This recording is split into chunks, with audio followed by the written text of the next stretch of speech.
Kelihatan nggak ya screen aku? Kelihatan? Jelas? Kelihatan jelas.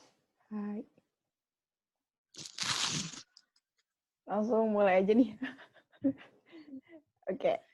Rekor ya. Bismillahirrahmanirrahim. Hai, mulai ya Uni. Oke, silakan. Hai, Bismillah. Assalamualaikum warahmatullahi wabarakatuh. Pertama-tama, selamat siang untuk mbak-mbak, teteh-teteh semuanya. Terima kasih atas kehadirannya di acara Siput hari ini. Terima kasih juga untuk pengurus Siput atas kesempatannya. Sebenarnya kalau dibilang BFG, sebenarnya kita masih bakal ketemu insya Allah. Hai. Oke, langsung aja. Jadi hari ini Fanya mau sedikit sharing mengenai tips untuk berbenah. Sebelum mulai, disclaimer dulu. Kalau saya tuh bukan expert di bidang ini. Pasti ibu-ibu, mbak-mbak, teteh-teteh juga lebih expert daripada saya ya. Jadi materi yang akan saya share hari ini tuh cuma berupa pengalaman saya, juga dari beberapa sumber bacaan yang saya baca. Nah, oke, langsung saja kita mulai. Jadi, sebelum masuk ke tips berbenahnya, coba sih kita pahami dulu alasan untuk berbenah itu apa. Jadi, kenapa sih kita tuh harus berbenah? Kalau, jadi alasan yang pertama kenapa kita harus berbenah itu karena clutter. Nah, kita pahami dulu clutter itu apa. Jadi, clutter itu dari bahasa Inggris ya, yang artinya kekacauan atau kebisingan, kekusutan, keributan. Jadi, segala sesuatu yang tidak enak dilihat, didengar, maupun dirasakan itu disebut clutter. Nah, clutter ini bisa berupa benda yang bertebaran, benda yang berantakan, benda yang tidak memiliki tempat, atau benda yang berserakan yang tidak dikembalikan ke tempat asalnya setelah digunakan, atau juga bisa berupa tumpukan benda-benda yang terabaikan dan tidak dimanfaatkan dengan optimal.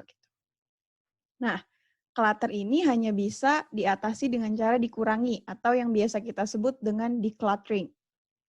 Nah, apa sih akibat dari clutter ini? Kalau kita punya banyak clutter, itu yang pasti yang pertama sulit untuk mencari barang, gitu, sulit untuk menemukan di mana barang yang kita simpan. Nah, akibatnya juga bisa menyebabkan kita jadi sering terlambat, mudah lupa, terus cepat lelah, juga stres ya kalau kita ada banyak clutter gitu. Terus jadi sulit konsentrasi, juga jadi susah tidur. Nah, untuk alasan yang kedua, kenapa kita harus berbenah itu karena alasan spiritual ya. Apalagi kan kita para muslimah gitu. Jadi, kenapa kita harus berbenah? Itu yang pertama, keinginan untuk menjadi hamba Allah dan pribadi yang lebih baik. Terus, yang kedua, kita juga ingin meningkatkan kualitas hidup diri kita dan juga keluarga bagi yang sudah berkeluarga. Setelah itu, kita juga ingat nih bahwa hidup di dunia itu hanya sementara. Jadi, segala sesuatu yang kita miliki itu juga akan dimintai pertanggungjawabannya di akhirat. Nah, berikut ini ada beberapa hadis nih yang berkaitan dengan alasan mengapa kita harus berbenah. Terus, mbak-mbak, teteh-teteh di sini pernah nggak sih merasa kita tuh sudah berbenah terus-menerus, tapi kok nggak rapi-rapi juga gitu? Atau udah rapi, tapi kok nggak bertahan lama ya? Karena saya juga sering nih merasakan seperti ini. Dan ternyata, kenapa ini terjadi? Itu karena kebanyakan dari kita-kita nih berbenahnya itu dengan tipe berbenah populer nih. Apa sih cara berbenah populer itu? Itu berbenahnya tuh cuma menata tanpa mengurangi barang. Terus juga hanya bertujuan membuat rumah rapi, tetapi tidak mengubah mindset, gaya hidup, dan kebiasaan. Kemudian, berbenahnya saat memilah barang hanya mempertimbangkan suka atau tidak suka. Kemudian juga sekedar bersih tanpa rapi, tapi tidak mempertimbangkan kebutuhan setiap penghuni rumah. Dan yang terakhir juga tidak selaras dengan alam. Nah, kemudian masuk nih ke tips dari saya, apa saja sih sebenarnya yang harus disiapkan untuk kalau kita mau berbenah? Ini murni dari pendapat saya juga hasil bacaan ya. Jadi pertama, kalau kita mau berbenah, yang harus kita lakukan pertama tuh tuliskan. Kemudian tentukan urutan berbenah, susun jadwal berbenah, kemudian memilah dan mengurangi atau declutter barang, kemudian menata, dan yang terakhir membangun habit positif. Nah, kita bahas detailnya satu-satu. Kalau yang pertama tuliskan. Jadi apa saja sih yang perlu kita tuliskan gitu. Yang pertama tulis impian rumah kita tuh ingin seperti apa setelah berbenah gitu. Terus juga tuliskan kondisi rumah saat ini. Kayak ada barang apa aja, apa ya. Dituliskan semua kondisi rumahnya saat ini. Kemudian lagi tuliskan alasan atau tujuan dari berbenah ini untuk apa sih? Terus juga motivasi untuk berbenah ini kayak kenapa sih ingin berbenah gitu? Tujuan utamanya apa? Nah, yang kedua tentukan urutan berbenah. Nah, untuk urutan berbenah ini bisa dimulai dari yang paling mudah atau yang paling berantakan. Kalau pilih dari yang paling mudah, keuntungannya itu waktu yang dibutuhkan untuk berbenah akan jadi lebih singkat. Kemudian kita juga bisa dapat pengalaman berbenah dari yang bertahap, dari yang paling mudah ke yang paling sulit. Transisi antar berbenahnya juga akan jadi lebih mudah. Tapi kemudian ketika kita memilih berbenah dari yang paling, ketika kita memilih berbenah dari yang paling berantakan, waktu untuk berbenahnya itu akan jadi lebih lama. Tapi hasil yang kita dapatkan itu akan lebih signifikan karena kita mulai dari yang paling berantakan dulu. Nah, kemudian setelah itu tentukan sesuai prioritas. Prioritas ini tadi bisa kita tentukan dengan balik lagi ke poin pertama tadi, melihat kondisi rumah dan juga tujuan utama berbenah. Juga bisa juga nih disesuaikan dengan rencana-rencana terdekat, misal area yang paling berantakan itu lemari pakaian, tapi dalam waktu dekat misalnya akan ada acara keluarga yang bakal gunain dapur atau ruang tamu, jadi bisa dulu prioritas berbenahnya diutamakan untuk ruang tamu atau dapur terlebih dahulu gitu. Jadi memang menyesuaikan kebutuhan masing-masing. Kemudian yang terakhir sesuaikan dengan harapan atau impian yang ingin dicapai, kayak apa sih harapan yang ingin dicapai setelah berbenah begitu.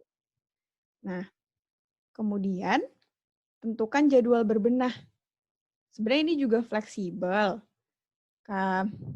Kayak kita tuh perlu membuat target berbenah, juga timeline berbenah itu agar berbenahnya jadi lebih terarah aja gitu. Dan jadwal ini juga pastinya menyesuaikan kondisi masing-masing. Ada yang mungkin berbenahnya sukanya pagi hari, ada juga yang suka berbenahnya di malam hari, atau ada yang mungkin berbenahnya hanya bisa di akhir pekan. Ya nggak apa-apa, jadi disesuaikan saja dengan kondisi masing-masing. Kita nggak perlu sama dengan orang lain gitu, karena setiap orang memiliki tujuan dan impian yang berbeda juga. Gitu.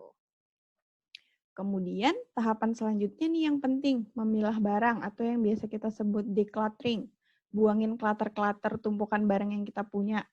Nah, dalam memilah barang ini, menurut saya yang paling penting, indikator dalam memilah barang yang mau kita simpan itu adalah barang yang masih digunakan. Kemudian juga targetnya adalah cukup atau pas. Gitu.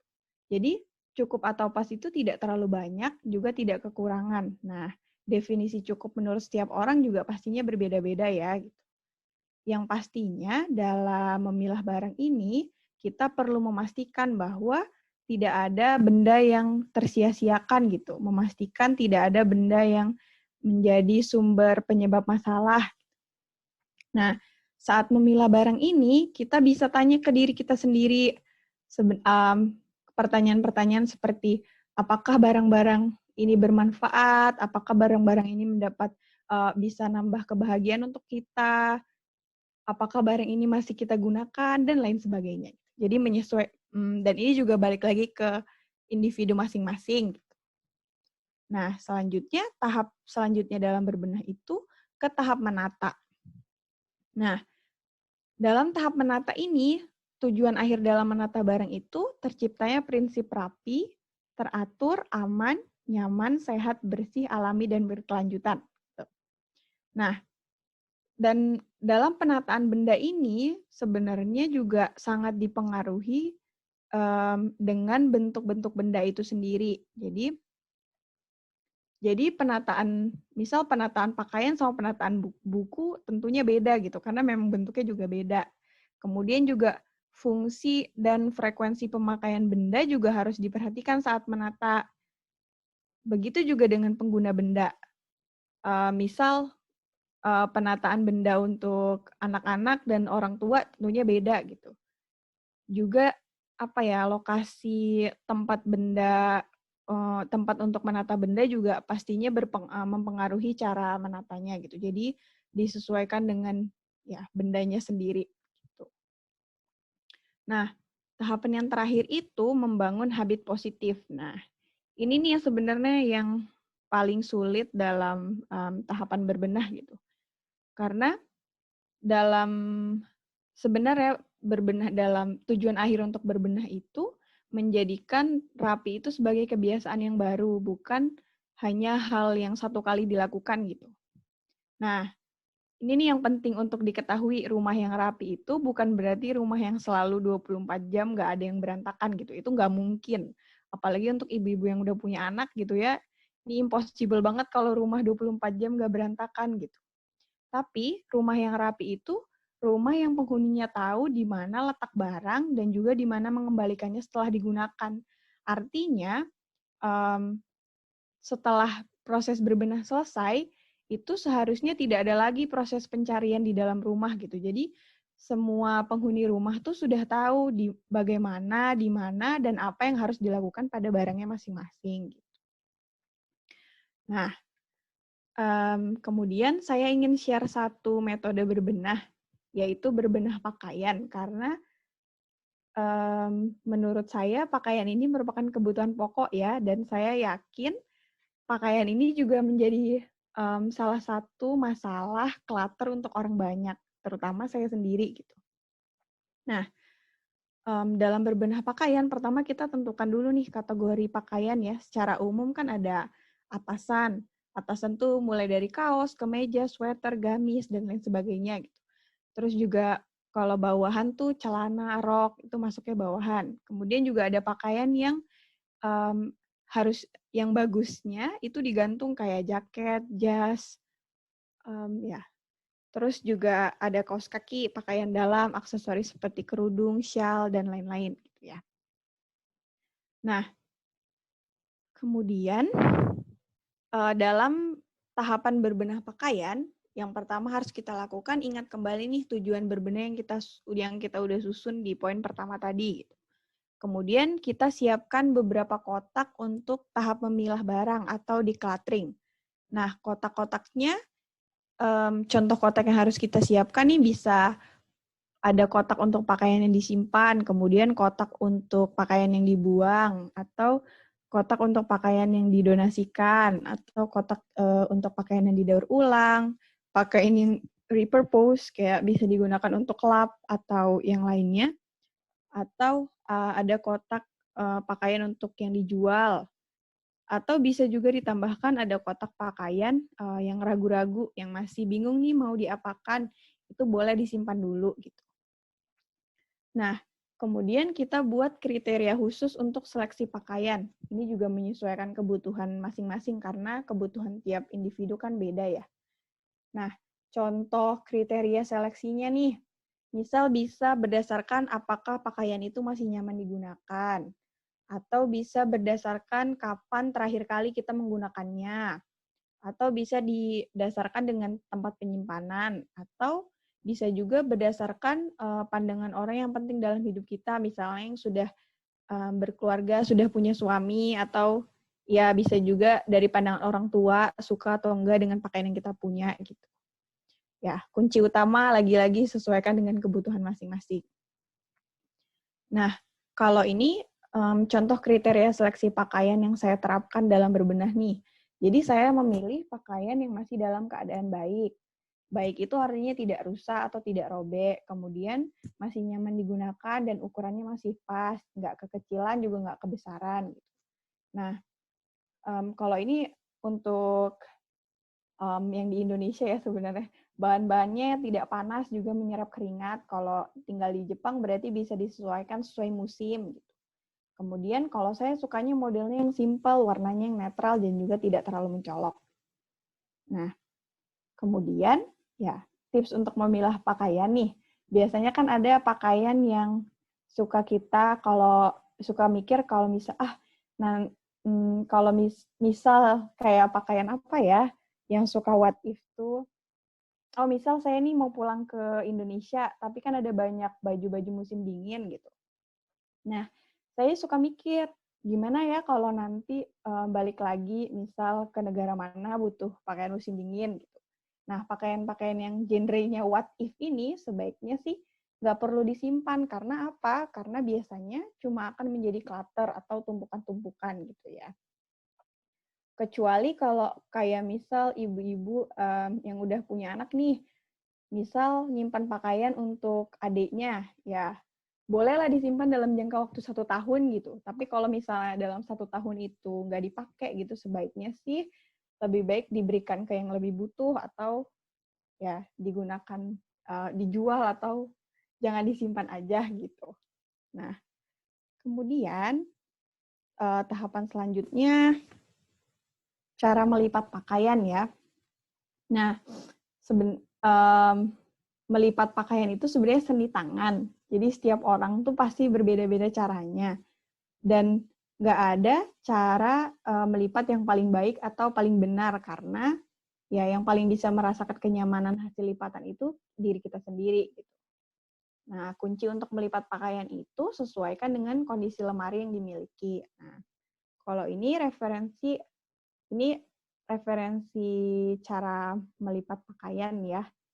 Ada 4 cara nih kalau nah kemudian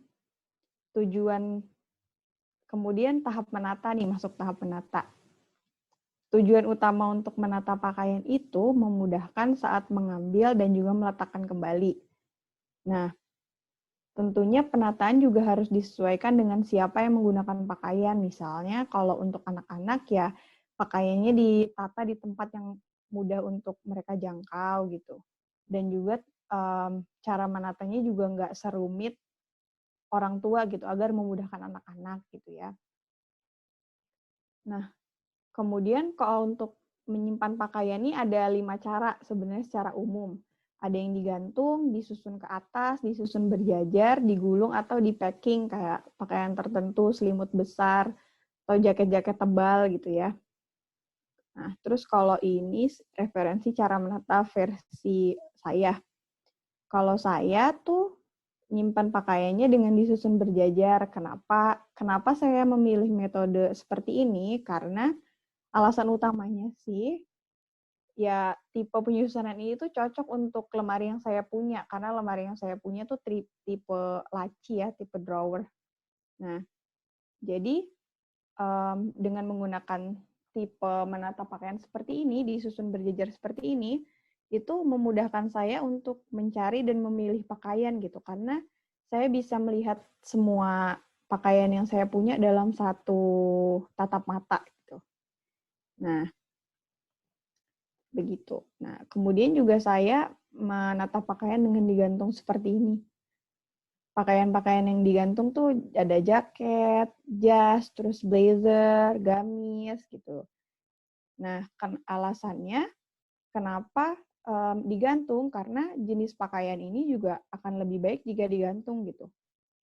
Dan memudahkan untuk memilih dan mencari. Kekurangannya dari baju-baju yang saya gantung ini, kalau dilihat gantungan atau hanger yang saya pakai ini nggak sejenis gitu. Kalau misalnya gantungannya dipakai satu jenis, itu akan kelihatan lebih rapi lagi gitu. Ya, begitu. Sekian dari saya. Jadi berbenah itu prosesnya panjang. Jadi apa ya, dalam berbenah itu sangat perlu sih kita untuk menyiapkan mental juga fisik untuk proses berbenah ya. Dan berbenah itu ya prosesnya panjang juga bertahap. Dan kita nggak bisa bandingin dengan berbenah versi orang lain gitu. Karena yang tahu, yang merasakan kenyamanan dari berbenah itu ya kita sendiri. Nah, sebagai penutup nih ada quotes bagus. Jadi, we become what we want to be by consistently being what we want to become each day. Ya. Kemudian pesannya, rapi itu bukan hitam atau putih gitu. Jadi standar rapi setiap orang tuh berbeda-beda. Rumah kita ya rumah kita, rumah mereka ya rumah mereka. Fokus aja benahi apa yang ada di depan kita. Terinspirasi melihat orang lain tuh boleh gitu. Tapi ingat, kita adalah kita dan mereka adalah mereka. Jadi berhenti menginginkan kehidupan orang lain gitu. Mari kita ya fokus dengan apa yang jadi impian kita sendiri gitu. Hai, sekian dari saya. Terima kasih atas perhatiannya. Semoga berkenan. Assalamualaikum warahmatullahi wabarakatuh. Oke, terima kasih Kak Fanya atas sharingnya ya. Iya, sama-sama. Uni, Bentar. kalau dia mau menambahkan, boleh banget. Rapi banget ya, apa namanya, tips metode bebenah. Mulai dari cara melipat apa segala macam gitu. Tapi aku potong dulu nih sebelum lanjut ke pertanyaan dari teman-teman yang mau bertanya tentang bebenah. Jadi mau apa? Donasi dulu. Mungkin karena ini bisa tolong di-share screen-nya. Jadi infak terbaik ya. Jadi apa namanya? Forum Keluarga Muslim Indonesia Skuba mengajak teman-teman semua untuk berinfak untuk mendukung kegiatan FKMIT. Kemudian dana dapat diberikan ke pengurus SIPUT atau FKMIT. Itu. Nah, di sini dana dapat disalurkan kepada Mbak Tias Rahma. Di sini ada bank account-nya. Ini apa ya?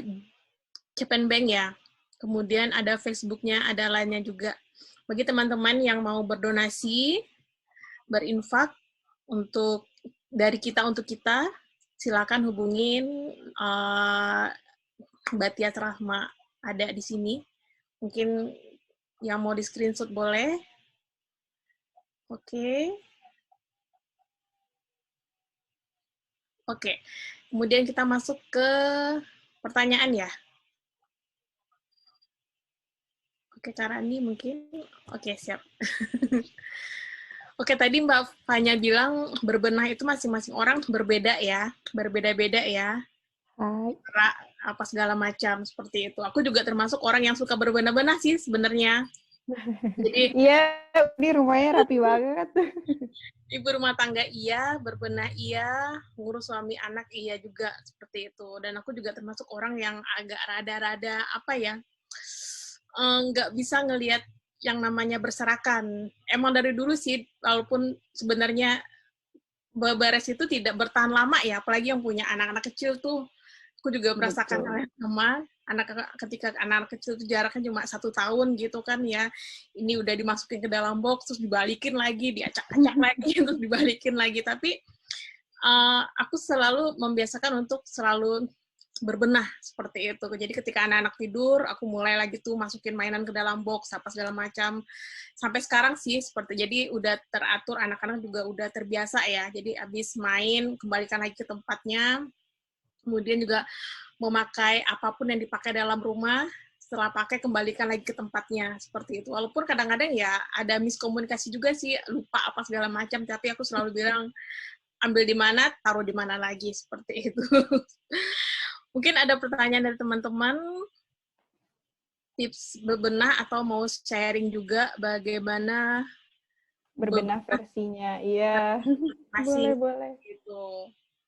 Kalau aku bebenahnya itu misalnya kalau apa namanya pakai box-box ya, mulai dari baju, kalau kaos kaki sesama kaos kaki dimasukin ke dalam box seperti itu mungkin. Kemudian kalau pakaian dalam juga satu box lagi seperti itu. Mungkin kalau celana pendek juga dimasukin ke box atau dilipat sesuai dengan kapasitas tempat ya.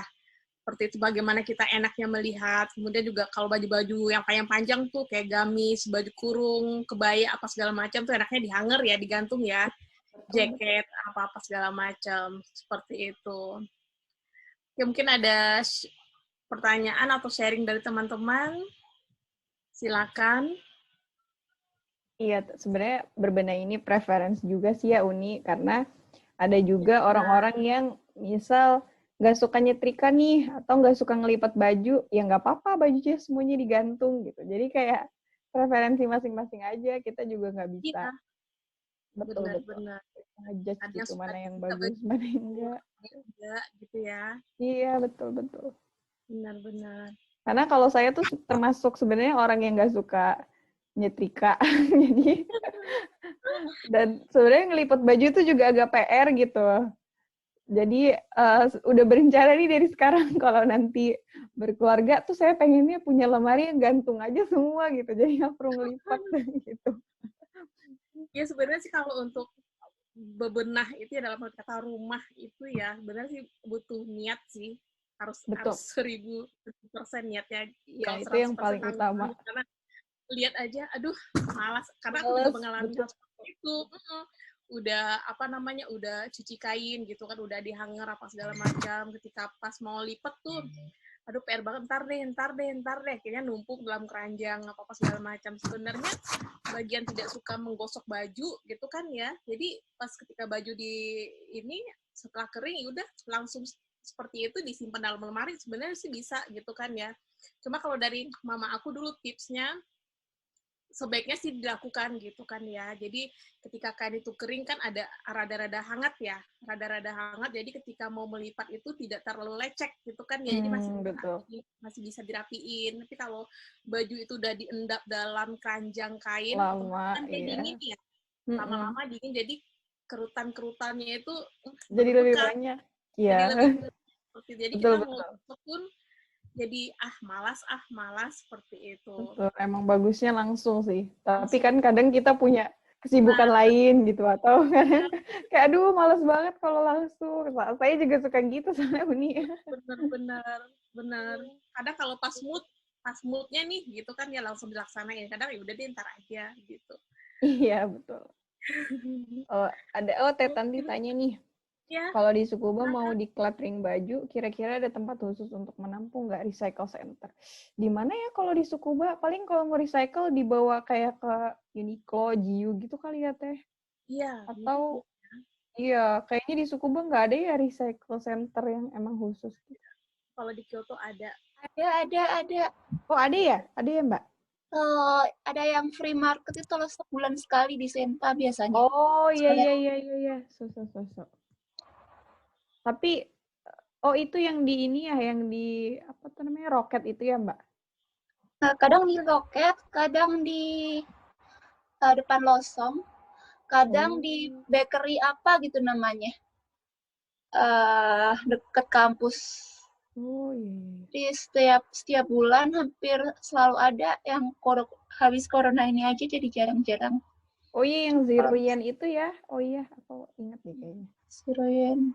Terus kalau kita buang biasa gitu sama Tsukuba City di recycle nggak sih? Itu maksudnya di cluttering buang ya? Kirain.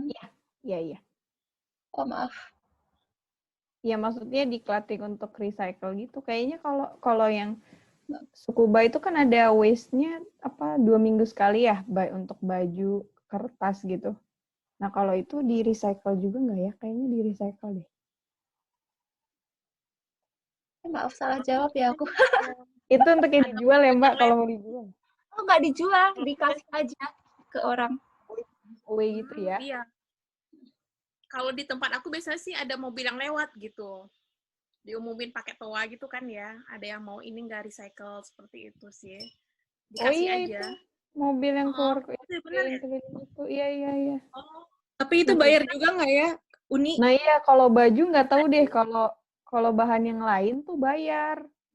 Kayak misal gitu. kita mau buang bed aja kita bayar gitu kayak 5.000 atau 7.000 gitu. Tapi kalau untuk baju kurang tahu deh, belum pernah juga. Waktu itu aku pernah buang bed cover sih karena gede ya. Gede. Tapi sih nggak bayar sih, malah dikasih tisu.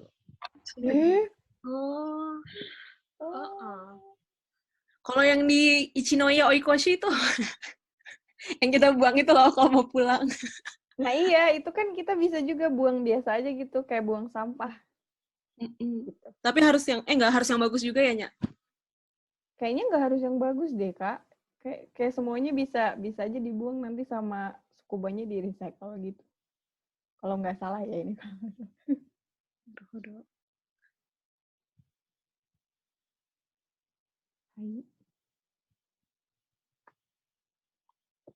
Itu ada lagi kayaknya, Teh Tanti.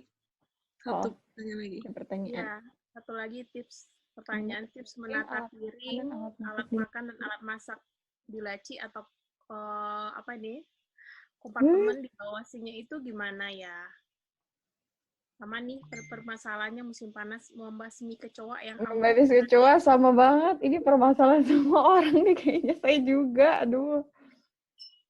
Kalau nata piring, alat makan, alat masak tuh biasanya ditumpuk aja sih, Teh. Dan sebenarnya menyesuaikan bentuk lacinya, terus juga bentuk alat makan dan alat masaknya gitu. Ya, kalau di laci sih kayaknya ditumpuk ya. Terus kalau tempatnya cukup bisa dipisahin, kayak bisa khusus piring, terus cawan, gelas gitu. Kalau sendok-sendok bisa dibeliin kayak stand kecil gitu, biar lebih enak ngambilnya. Gitu. Terus apa lagi ya? Kalau alat masak yang gede-gede, kalau aku beliin keranjang gitu, terus aku taruh nih alat-alat masaknya di situ, terus masukin di kayak lemari laci gitu. Begitu. Terus harus sering dicek dan dibersihin karena suka sering kotor kan bawah-bawahnya gitu. Terus pastiin bener-bener kering sih kalau nata alat-alat masak, soalnya ya lembab jadi ntar kotor, jamuran. Terus membasmi kecoa yang ampuh. Mungkin Uni Rika nih kayaknya lebih pakar deh. Kalau aku pakai Bentar, aku kemarin suami aku ada beli sih. Bentar aku coba ambil ya. Semprotan gitu, pakai semprotan ya Uni. Pakai semprotan juga ada, cuma ada yang ditaruh di pojok-pojok deh. Bentar, oh iya, aku coba ambilin hitam ya. Hitam-hitam. Ya, hitam. Apa sih namanya, tahu nggak sih? Iya, yang hitam-hitam itu yang ditempel-tempelin. Kalau aku sih nggak ditempel sih, ditaruh aja di pojokan-pojokan kayak gitu. Kayaknya di home center jual deh. Iya. Iya, ada kayak gitu sih. Cuman kayaknya udah mencoba berbagai macam semprot yang ditaruh doang, terus ini itu. Biasanya karena bawaan ini loh, misalnya kayak kulkas itu dapat dari mana gitu kan, lusuran. Terus ada kecoanya sarang kan, terus pas ini udah dibersihin tapi nggak tahu masih ada lagi gitu. Muncul lagi, iya sama. Muncul terus.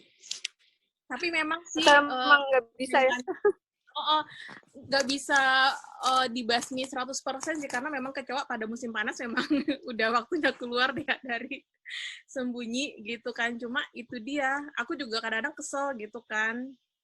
Cuma ya itu tiap sudut aku kasih yang kayak kotak-kotak hitam-hitam itu tuh tiap sudut, jadi di mana-mana ada. Di bawah kulkas tuh aku ada 5 deh kalau nggak salah. Jadi mengantisipasi, karena kan dia kalau cium aroma itu kata suamiku dia pingsan ya dan mati gitu. Tapi memang iya sih, pagi-pagi aku nemu kecoa mati itu kadang-kadang 2-3 loh dekat kulkas seperti itu. Itu dia. Coba kalau yang kecoa yang nakalnya pasti keluar juga ya, kadang aku semprotin. Kalau mau totalitas sebenarnya bisa yang ini di fogging gitu, kayaknya karena dia deh yang pernah. Iya, ada fogging lagi nyari. Tapi itu bener-bener harus ada fogging apa kayak botol gitu sih, tapi botolnya kecil. Jadi kita tinggal selama 2 jam at least. Nah itu sih ampuh, tapi emang nggak 100%, tapi mungkin 90-80% lah. Kalau Nadia sih ngerasainnya kemarin gitu. Pas rumah ditinggal 7 bulan. Kalau di fogging ada baunya nggak? Kalau Nadia nggak merasa bau sih, Uni. Yang bau banget enggak sih. Cuman emang ada abunya ya. Abunya itu mungkin nempel, tapi nggak lebat gitu. Maksudnya nggak banyak. Nah itu harus ditutupin, kayak misalnya kasur harus ditutup, sofa ditutup, dipakai koran atau apa aja sih bisa. Terus mungkin kayak kan kadang laci-laci masuk tuh ke cowok. Nah itu kan laci-lacinya dibuka, yang kayak piring mungkin nanti harus dicuci lagi gitu ya. Mungkin. Itu bener-bener totalitas sih kalau yang fogging. Itu bertahan berapa lama? 1 kali fogging 1 botol itu untuk berapa lama? Maksudnya untuk berapa hari gitu tahannya? Tahannya berapa lama ya? Dulu kemarin tuh Nadia bulan September kan fogging. Terus mungkin karena musim dingin juga ya, jadi kecoanya nggak keluar. Tapi berasanya udah aja gitu. Cuman pas lagi summer itu kayak sekarang keluar lagi kan.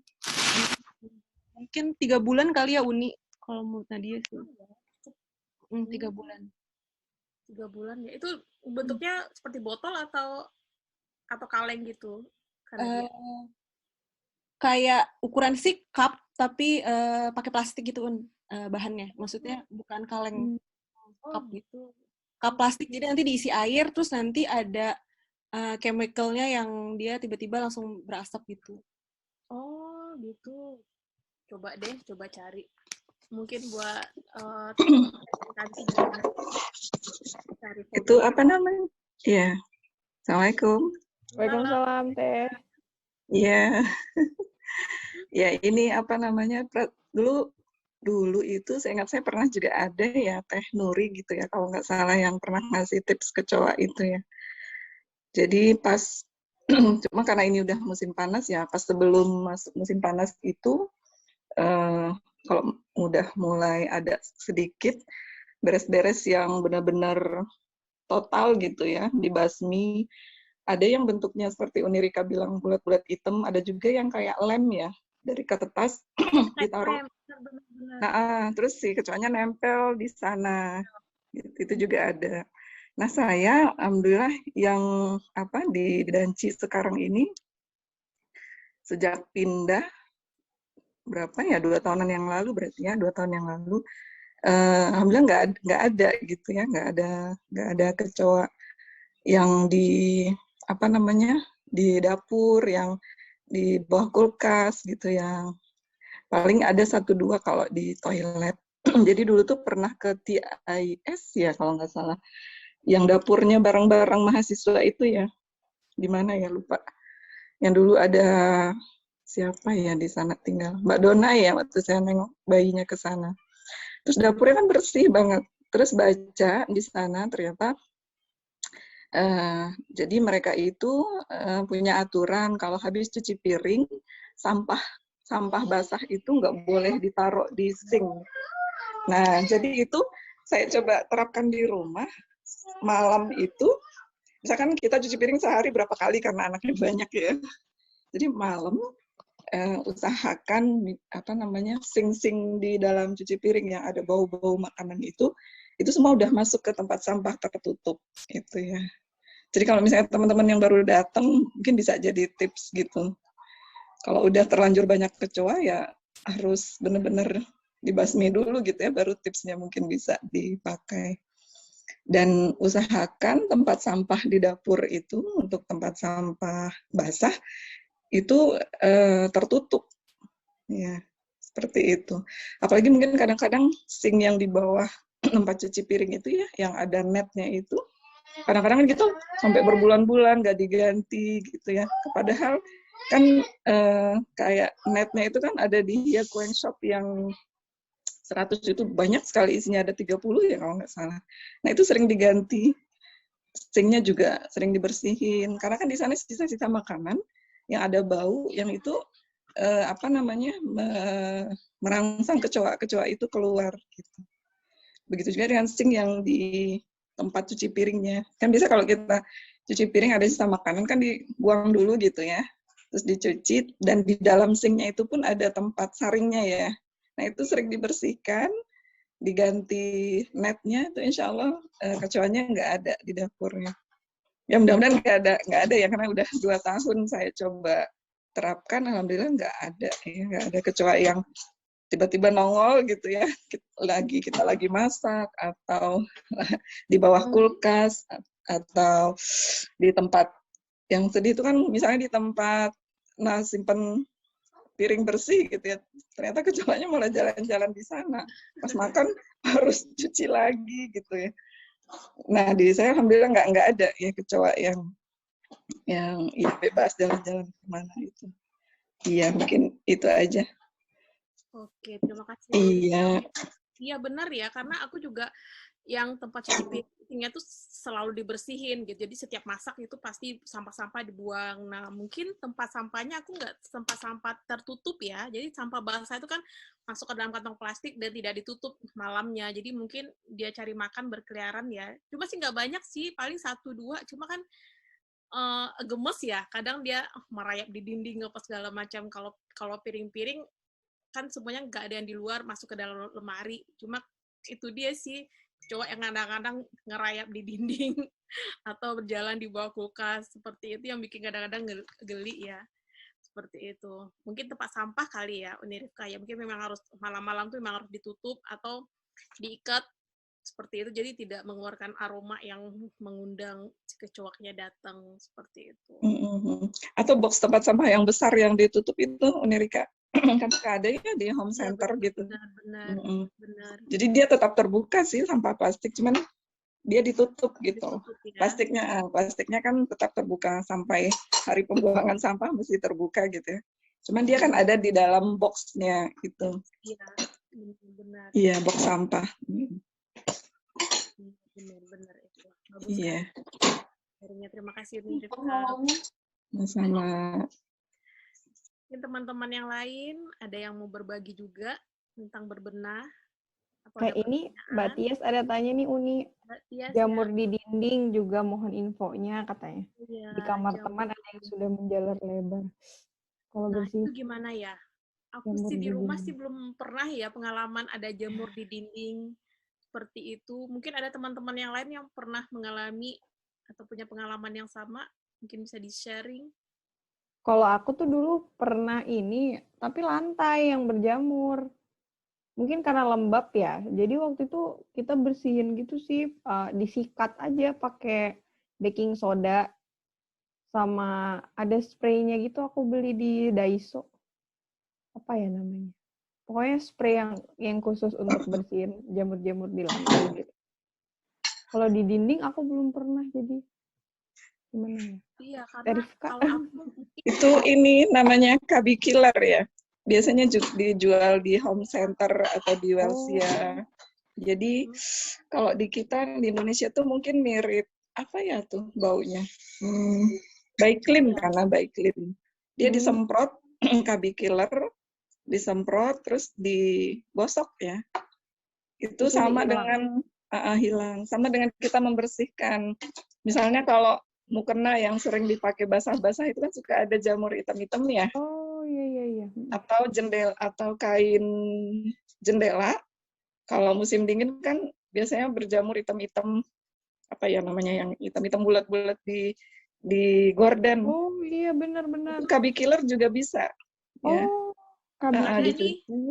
Aku coba lihat di Amazon ada namanya KB Kira ya. Iya benar. Oh, ya. Itu untuk jamur di dinding, atau saya kalau coba di kain juga bisa. Nah, kendalanya biasanya kalau musim dingin, kita kan ruangan ditutup terus. Jadi sehingga, apa ya, udaranya kan nggak berganti ya, lembab ya. Nah, kadang-kadang saya suka siasatin jendelanya dibuka, terus kalau yang di bawah itu kan, kalau di Welsia tuh ada yang suka jual kayak serap air itu ya, yang bentuk apa itu ya namanya, gajah ya. Biasanya sih dipakainya musim panas. Iya, orang-orang Jepang biasanya pakai musim panas untuk menginiin udara lembab. Cuman saya juga pakai di musim dingin untuk menyerap kamar yang lembab gitu.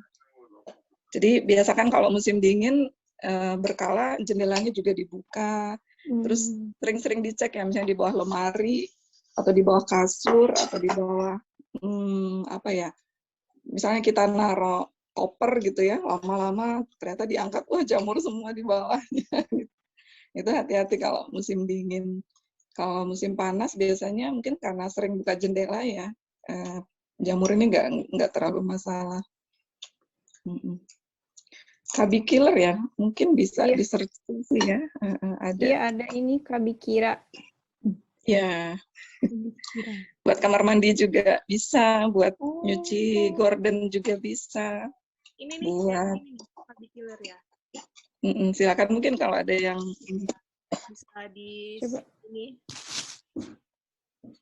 Murah kok harganya, cuma 270 Iya, bener. yen. Coba aku Itu yang sering menghitam juga biasanya kalau saya tuh gorden ya, karena musim dingin kan nggak terlalu rajin ngelap-lap air yang ada di jendela.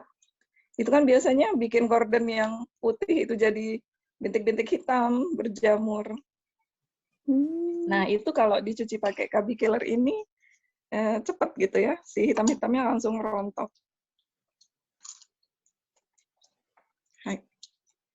Hai, terima kasih Teh. Iya, sama-sama. Terima kasih Mirza sharingnya. Jadi mungkin untuk pertanyaan dari Mbak Tias tadi bisa cari ya di ini ada nih yang share nih kabi killer bapaknya. Iya, bisa ada pakai pertanyaan kabi lagi. Kabi killer. Sebenarnya banyak ya, misalnya kalau di Ofuro juga karena ada suka hitam-hitam itu kan ya, kabinya juga banyak kan. Mungkin tinggal disemprot aja seperti itu. Ada pertanyaan lagi dari teman-teman yang lain? Udah kali waktunya Uni. Ya. Apakah Oke. ya? Oke, terima kasih buat Sofanya atas sharingnya, berbenahnya. Kemudian kita masuk ke sharing yang kedua dari Mbak Nadia Hasna, yaitu pengalaman traveling di Jepang. Seru nih pastinya. Hai, sobat. Ya.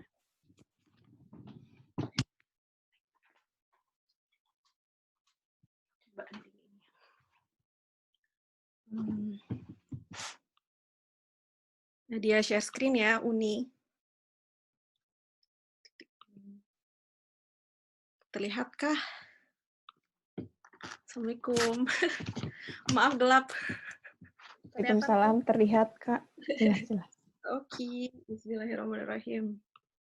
Langsung aja nih Uni atau gimana? Langsung aja, boleh. Oke. Hai. Bismillahirrahmanirrahim. Assalamualaikum warahmatullahi wabarakatuh. Sebelumnya terima kasih juga untuk tim Siput yang sudah mengizinkan atau mempersilahkan saya presentasi atau berbagi pengalaman traveling di Jepang. Sebelumnya juga Nadia sebenarnya nggak banyak sih jalan-jalannya, cuman senang aja gitu jalan-jalan, jadi pengen berbagi juga. Alhamdulillah Nadia udah baru 7 tahun di Jepang, jadi ini pengalaman selama 7 tahun jalan-jalan di Jepang. Oke, langsung aja ya. Sebentar. Slide-nya belum keganti ya? Gomen. Iya, belum Kak. Apa ya? Sebentar. Suka agak ngehang gitu. Coba lagi ya.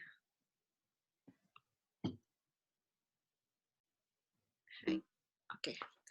Sebelumnya mungkin bisa ditanya sih ke diri kita sendiri sebelum kita jalan-jalan. Kenapa sih kita harus jalan-jalan? Kenapa sih kita mau jalan-jalan itu juga bisa ditanyakan ke diri sendiri. Kalau Nadia sendiri mengingat kutipan dari Imam Syafi'i, Nadia bacakan ya, merantaulah orang berilmu dan beradab tidak akan diam di kampung halaman. Tinggalkan negerimu dan merantaulah ke negeri orang. Merantaulah, kau akan dapatkan pengganti dan dari kerabat dan kawan. Berlelah-lelahlah, manisnya hidup terasa setelah lelah berjuang. Aku melihat air menjadi rusak karena diam tertahan. Jika mengalir menjadi jernih, jika tidak akan keruh menggenang. Singa jika tak tinggalkan sarang tak akan dapat mangsa. Anak panah jika tak tinggalkan busur tak akan kena sasaran. Jika matahari di orbitnya tidak bergerak dan terus diam, tentu manusia bosan padanya dan enggan memandang. Biji emas bagaikan tanah biasa sebelum digali dari tambang. Kayu gaharu tak ubahnya seperti kayu biasa jika di dalam hutan. Nah ini alhamdulillah kita semua yang ada di Jepang dapat privilege untuk merasakan tinggal di negara lain selain Indonesia, dan pastinya kita banyak sekali mendapatkan pelajaran hidup ya, dan jalan-jalan ini termasuk salah satu cara untuk untuk belajar banyak, karena dalam perjalanan itu pasti kita akan bertemu banyak orang, akan mengalami banyak kejadian, pengalaman gitu. Itu sih. Jadi kalau untuk Nadia sendiri, kenapa pengen suka jalan-jalan? Karena dengan jalan-jalan bisa banyak belajar akan banyak hal. Kemudian lanjut. Oke. Setelah itu lanjut set your purpose. Setiap orang memiliki tujuannya masing-masing. Tadi kan udah disebutin ya, kenapa kita tahu nih kenapa kita mau jalan-jalan. Terus tujuannya apa sih? Nah, ada yang kuliner. Pertama ada yang kuliner. Biasanya untuk food blogger itu mereka biasanya jalan-jalan emang khusus untuk makan. Atau juga ada yang shopping, yang senang shopping itu bisa juga jalan-jalan karena pengen shopping. Atau juga ada cultural visit atau enggak historical visit. Ini yang suka culture gitu ya, yang suka budaya, kayak Jepang ini kan khas banget dengan budayanya, itu juga bisa menjadi salah satu tujuan. Dan yang Nadia mau sebutkan juga ada lagi berkontemplasi. Sebenarnya ada banyak, tapi mungkin 4 ini yang cukup banyak menjadi tujuan orang-orang. Dan berkontemplasi ini salah satu yang Nadia suka karena dengan jalan-jalan kita jadi banyak berpikir sih, jadi banyak mendapat insight baru. Dan sebenarnya nggak usah jauh-jauh, jalan-jalan tuh nggak usah jauh-jauh gitu. Bisa juga dari misalnya kadang nih kalau misalnya lagi kuliah, Nadia tuh suka keluar aja, misalnya setelah misalnya lagi istirahat gitu, keluar di alam gitu, duduk terus kayak ngeliat langit, itu udah bisa gitu berkontemplasi di situ. Atau enggak ke Koeng dekat rumah, itu juga bisa menjadi salah satu cara berkontemplasi. Kemana aja sih bisa gitu. Selanjutnya things to pack and prepare. Pastinya traveling membutuhkan persiapan. Jangan lupa kita juga harus cek kondisi setiap musimnya. Alhamdulillah kan di Jepang ada 4 musim, dan ini penting banget untuk kita ingat dan kita persiapkan kondisinya. Pertama ada itinerary, atau enggak bisa disebut dengan rencana perjalanan. Nah, rencana perjalanan ini penting. Mungkin ada beberapa yang udahlah pergi-pergi aja gitu. Solo travel biasanya atau enggak lagi mau jalan ya udah langsung aja jalan tanpa perencanaan. Sementara kalau Nadia pribadi, perencanaan itu penting banget dan harus dipersiapkan. Nanti lebih lengkapnya nanti Nadia akan jelaskan. Yang kedua adalah clothes and medications, baju. Nah, baju ini pakaian itu juga penting diingat musimnya ya. Musim, misalnya kita mau pergi musim salju, musim dingin, itu pasti kita harus persiapkan peralatannya lebih lengkap gitu untuk musim dingin. Kemudian ada medications. Medications ini bisa apa aja sih, obat-obatan. Kalau dia biasanya kayak bawa Hansaplast gitu ya.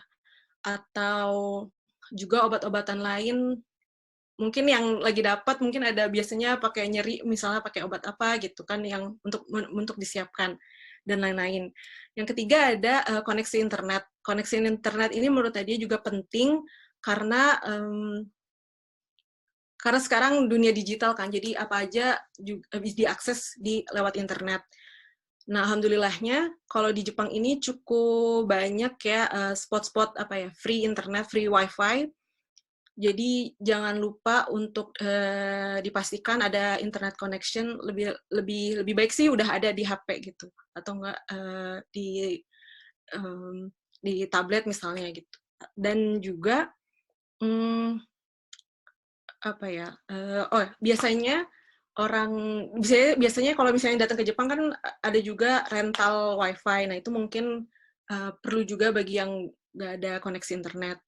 Yang keempat ada important documents. Nah, ini tuh bisa paspor, bisa yang jelas kalau di Jepang tuh harus ada Zaryu card, habis itu resident card, atau habis itu ada, kalau Nadia biasanya itinerary selalu disiapin juga yang udah di print atau mungkin ditulis di buku. Itu sih kebanyakan biasanya. Kemudian ada budget. Nah, budget ini preferensi masing-masing juga, dan disiapkan juga dana darurat. Dana darurat juga harus disiapkan. Selanjutnya, ini dia itinerary-nya. Ini yang udah pernah Nadia buat aja ya mungkin. Di sini, di sisi sebelah sini, di sebelah kanan, biasanya Nadia suka research dulu, kadang di print, kadang ditulis di buku jurnal. Misalnya di sana tuh ada apa aja, dan juga berapa sih tiketnya gitu. Kalau yang di sebelah kiri ini ada itinerary biasanya di Google Excel ya, Microsoft Excel, sorry. Nah, Microsoft Excel ini biasanya Nadia bagi menjadi berapa nih? 7 bagian. Pertama ada number, date, time and duration, itinerary, attraction ticket, price, sama remarks. Nah, untuk date pastinya itu penting ya. Kita harus tahu tanggal kapan kita pergi. Time and duration ini penting juga. Kalau pengalaman Nadia jalan sebelumnya belum pernah, Nadia solo travel itu belum pernah. Biasanya sama teman atau enggak sama keluarga. Nah, kalau sama teman biasanya kita lebih banyak ya kegiatannya gitu, dan agak kibishi juga dengan waktu. Karena banyak yang dikunjungin. Kalau sama keluarga, mungkin mbak-mbak juga yang sudah berkeluarga atau yang sudah punya anak merasakan gitu ya. Kalau sama keluarga itu nggak bisa diburu-buru. Jadi mungkin dalam sehari misalnya kita cuman ke 2 tempat gitu. Jadi lebih fleksibel juga. Dan untuk kalau saran Nadia sih mungkin kalau untuk yang travel yang ada agennya gitu agak sulit ya untuk follow the rules-nya gitu, atau enggak follow waktunya gitu. Jadi lebih asik sih kalau berkeluarga itu kita punya jadwalnya sendiri. Terus attraction ticket ini juga jangan lupa. Biasanya juga di Jepang itu ada banyak kondisi di mana gratis gitu, attraction-nya. Jadi kayak ini nih perjalanan shuttle bus, naik shuttle bus ini gratis, atau enggak biasanya taman-taman tuh juga ada kan banyak yang gratis. Ini lebih lengkapnya nanti Nadia ceritain pengalaman ke Nagano. Selanjutnya ini lebih detailnya mungkin ya untuk tempat menginap. Biasanya Nadia tinggalnya sih di ryokan gitu ya. Kalau hotel juga cari yang murah. Insya Allah sih biasanya ada seasonal gitu dan lebih murah. Terus ada Airbnb. Airbnb belum pernah Nadia pakai Airbnb karena pertama belum pernah jalan sama yang teman-teman yang banyak, jadi nggak butuh Airbnb karena kalau di ini lebih murah kalau kita jalannya bareng-bareng gitu. Dan keluarga, biasanya kalau keluarga, kalau di Jepang prefernya lebih ke ryokan gitu. Merasakan culture-nya Jepang. Kemudian ada juga kita juga bisa nih cek per season gitu. Misalnya ada Juhachikipu. Juhachikipu ini biasanya pas lagi summer ya. Jadi kita 18.000 bisa dipakai jalan-jalan gitu, naik kereta gitu. Yang misalnya berapa hari ya? Biasanya 7 hari bisa. Ada 7 hari yang dimana dia bisa jalan-jalan sama 7 hari dan hanya 18.000 naik JR. Atau enggak juga ada GoTo Travel yang kemarin Nadia coba.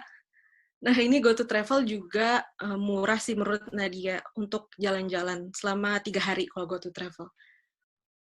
Kita bisa juga naik Shinkansen kalau murah, ya kayak Juhachikipu ini, di mana kita ngeteng gitu ya. Jadi naik kereta yang bukan JR, tapi bukan Shinkansen.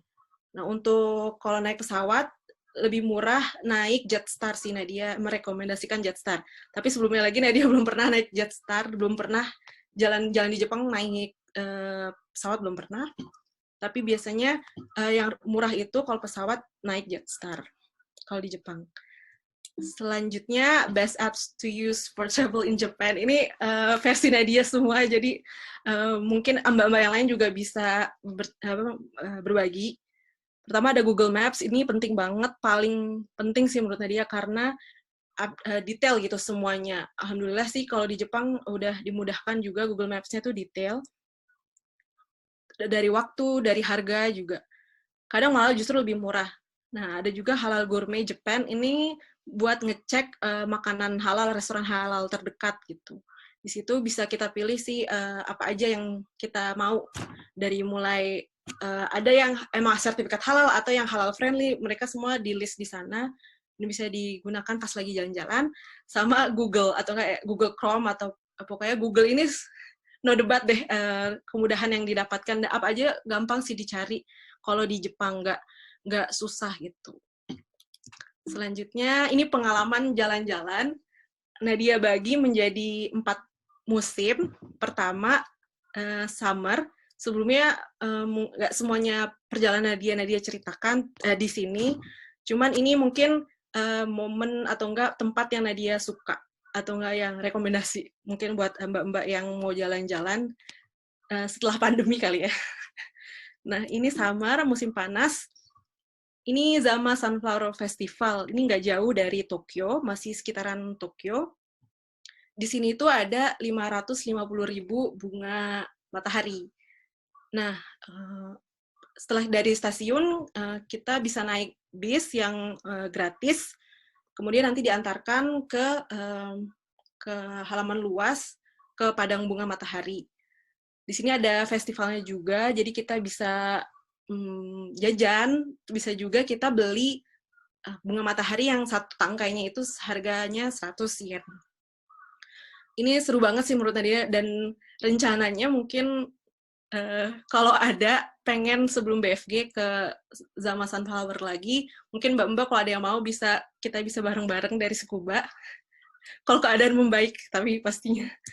Kemudian ada lanjut jalan-jalan ke Kanazawa. Ini tahun 2016 ya. Tahun 2016 di sini Nadia pergi ke 21st Century Museum of Contemporary Art. Jadi ada biasanya yang hits itu adalah ini sih kolam renang. Kolam renang. Jadi kita bisa masuk ke dalam kolam renangnya dan dari atas seperti ini, terlihat seperti ini. Kemudian ke Higashicaya. Jadi Higashicaya ini local districtnya di Kanazawa dan juga ada Kanazawa Castle. Selanjutnya pastinya Osaka dan Nara. Nah, mungkin Mbak juga ada yang lebih expert ya di daerah Osaka, Nara, Kyoto, Kobe. Ini Nadia pergi ke Osaka Castle. Ada juga bambu Arashiyama ya, bambu Arashiyama. Melihat bambu-bambu. Terus mungkin yang suka sejarah juga bisa belajar sejarah tentang Jepang. Di sini ada di Osaka Castle juga detail jelasin ketika waktu itu masih ketika Osaka Castle ini berjaya gitu waktu itu. Juga ada Namba, mungkin yang senang belanja bisa ke sana. Ada Universal Studio juga yang ada Harry Potter-nya. Dan di sini ada foto Nara, ini foto adiknya Nadia. Ini di sana yang ada banyak deer itu apa ya?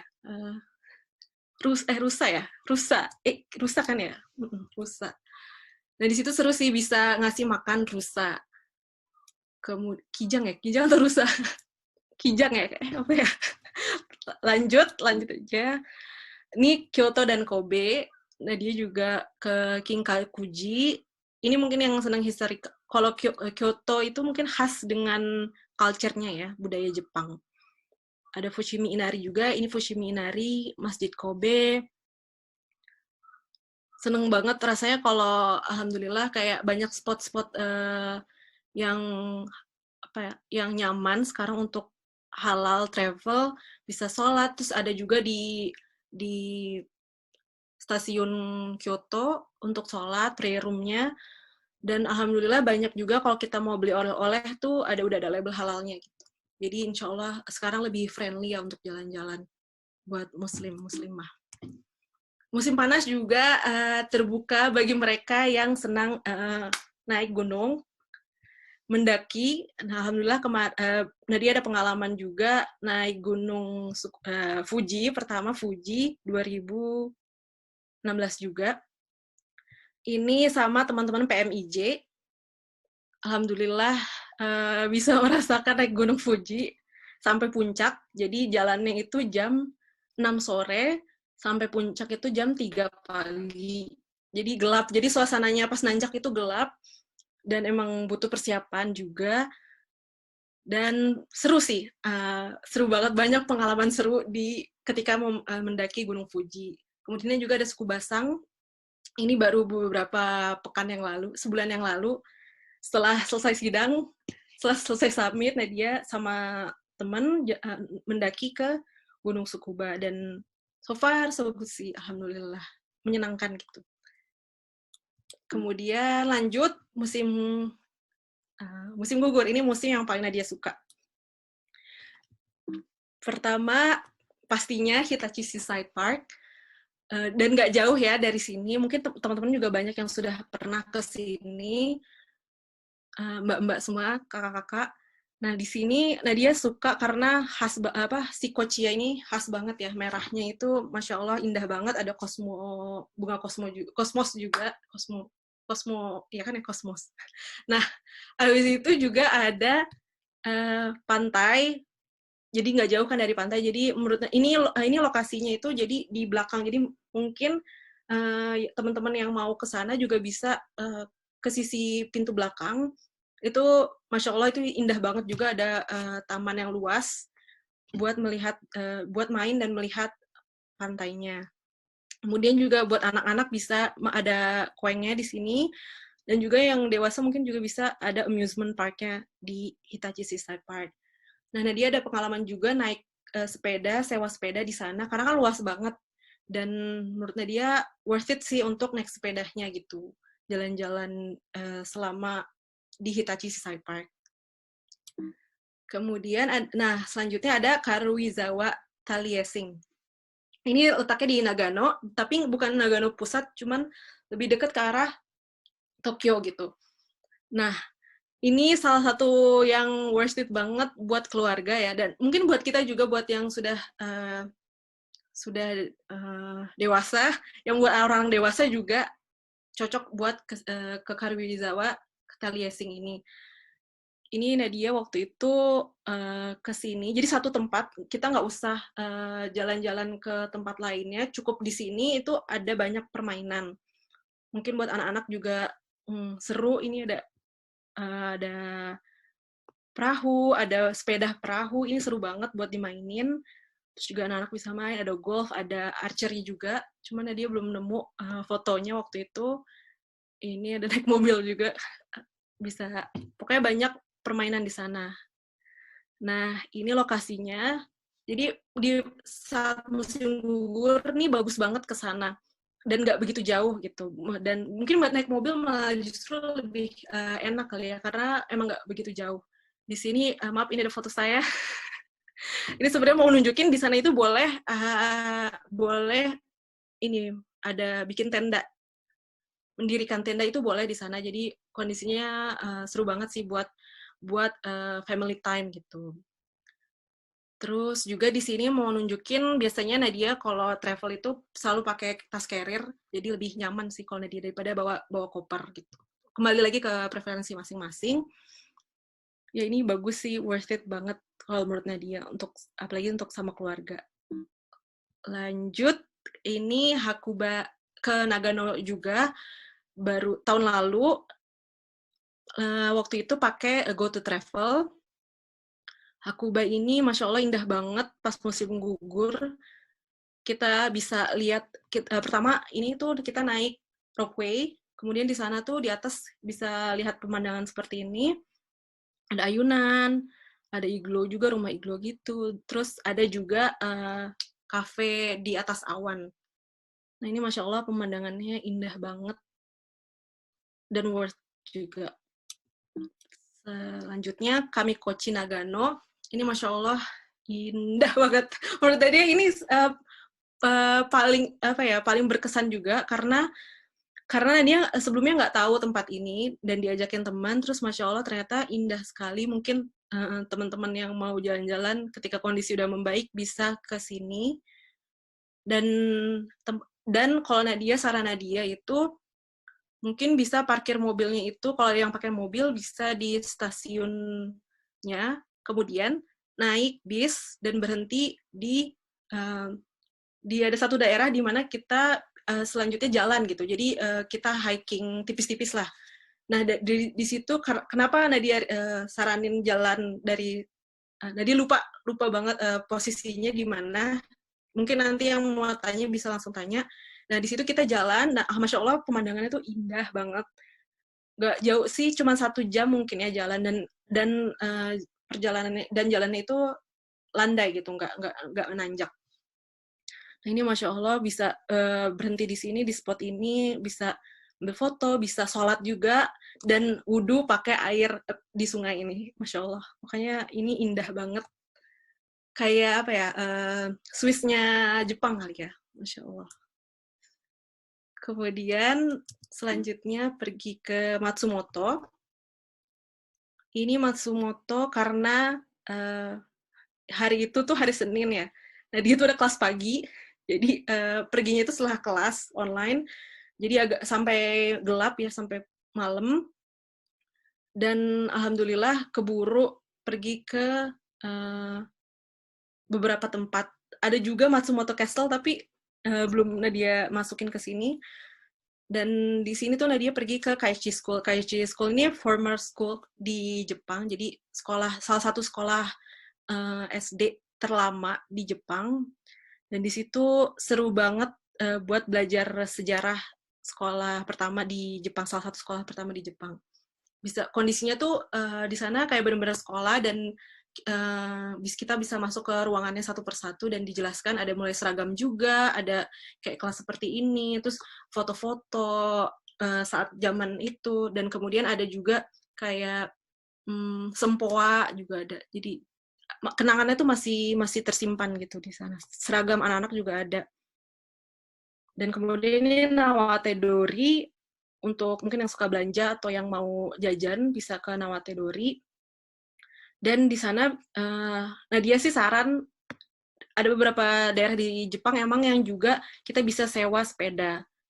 Nah ini memudahkan banget untuk jalan-jalan, karena kan karena banyak tempat yang ingin dikunjungi, jadi lebih fleksibel untuk naik sepeda, sewa sepeda, dan murah. Tuh. Selanjutnya winter. Winter ini pertama ke Fujiteng. Kenapa Nadia pilih Fujiteng? Mungkin yang paling terdekat ya. Kalau dari Tsukuba, kita bisa main ski di sana. Juga ada Kawaguchiko Lake ya.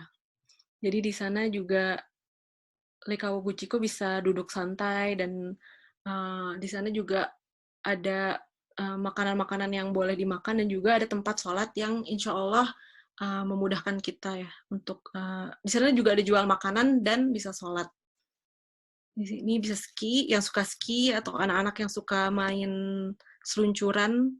Ini juga ada buat anak-anak. Kalau dia sih nggak bisa ya main ski, jadi main di tempat anak-anak. Nah ini seru sih, seru di sini. Kemudian lanjut ke Shirakawa-go. Shirakawa-go ini, Masya Allah ya, indah juga, indah banget. Melihat rumah Jepang, tradisional Jepang, yaitu Gashozukuri. Nah, Gashozukuri ini biasanya kenapa sih ada apa namanya, jendelanya tuh segitiga? Karena saking tebalnya di sana saljunya, jadi mereka itu justru keluar rumah seringnya karena lewat jendela ini. Jadi ketika lantai 1 tuh udah penuh sama salju, biasanya mereka keluarnya dari jendela atau pintu di atas ini.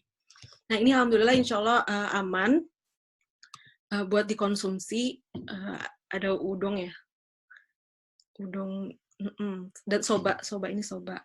Kemudian selanjutnya ini waktu itu Nadia menginap, jadi hari keduanya itu nggak jauh dari Shirakawa-go, pergi ke Hida Takayama.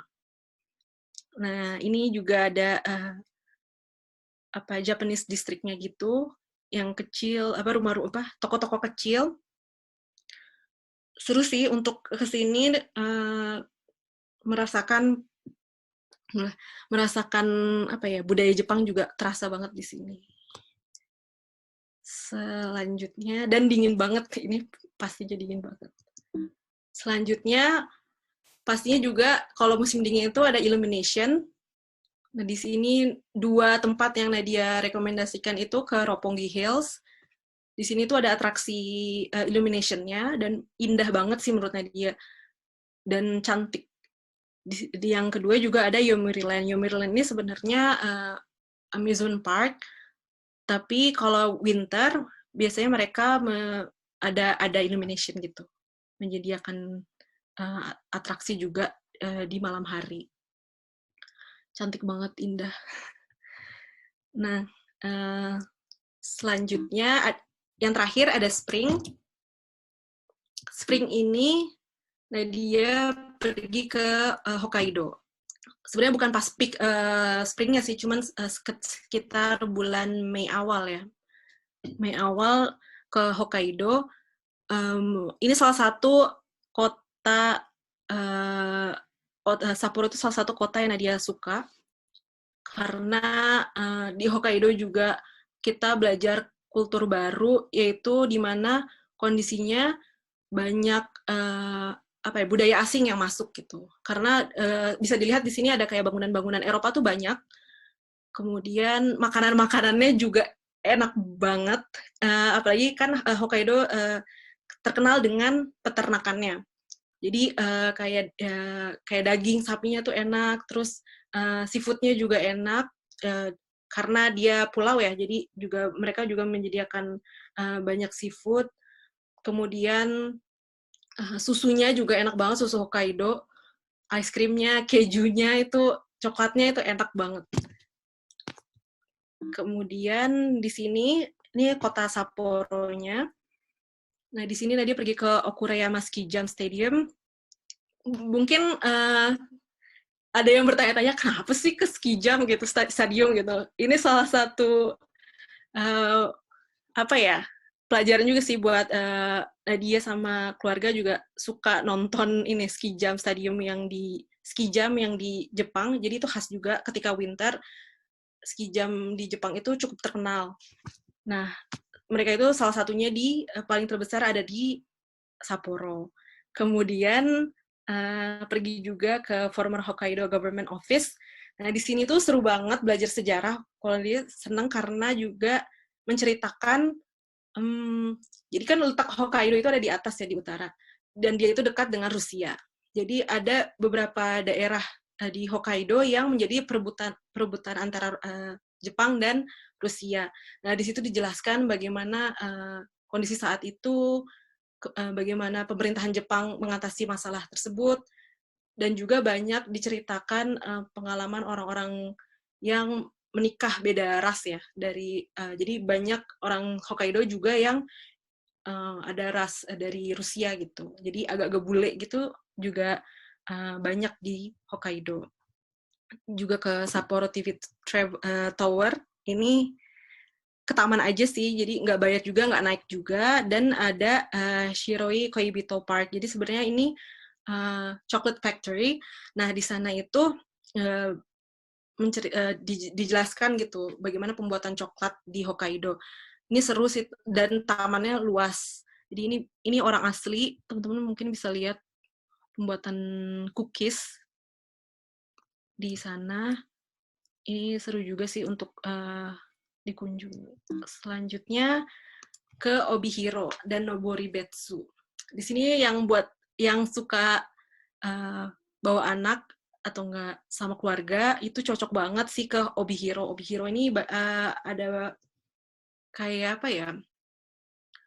Kayak bukan taman luas tapi park gitu di mana tapi berbayar, di mana kita bisa lihat peternakan sapi, kuda. Habis itu juga kita bisa main di mereka menyediakan banyak permainan juga seperti di Karuizawa tadi. Nah di sana tapi permainan itu kita nggak perlu bayar lagi gitu, jadi masuk aja nggak perlu bayar per permainan dan affordable sih kalau menurut Nadia. Dan di sini bisa naik kuda ala Eropa gitu, kuda-kuda besar. Terus kita bisa memerah susu juga, bisa banyak kegiatan di peternakannya gitu, ada banyak. Kemudian ada juga ini air balloon ya, naik balon udara di Obihiro. Ini mungkin kalau yang suka dan pengen ada pengalaman bisa coba juga naik balon udaranya. Kemudian ini Noboribetsu, jalan-jalan di pegunungan mungkin lebih seru lagi yang suka nanjak. Nah itu Noboribetsu ini terkenal sama mount climbing-nya. Kemudian selanjutnya ada Hakodate. Hakodate itu kota lain selain tadi ya Sapporo, dan cukup terkenal Hakodate itu. Dan ini letaknya jadi setelah di ujung Hokkaido gitu. Kebanyakan juga mungkin teman-teman juga sering maksudnya pernah ke Hakodate. Kalau di Sapporo pasti di Hokkaido khasnya itu ke Hakodate atau enggak ke Sapporo. Nah, selama perjalanan ini Nadia juga melewati Mount Yotei. Mount Yotei ini kayak istilahnya kembarannya Gunung Fuji. Dan di sini bisa lihat pemandangan dari atas.